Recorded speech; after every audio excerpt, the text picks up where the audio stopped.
If you can't kill your own, then go for leftovers. The beach is a big plate of discarded food.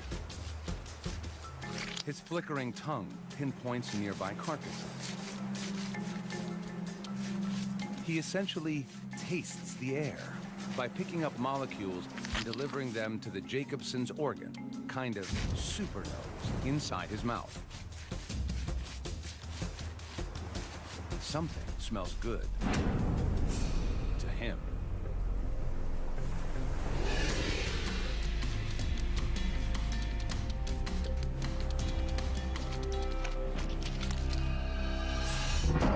Several movable jaw joints let him expand his mouth wide enough to vacuum the fish down whole, bones and all.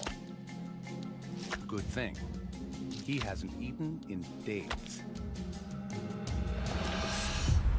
He could gorge almost 80% of his body weight, the equivalent of 1,200 hamburgers in one sitting.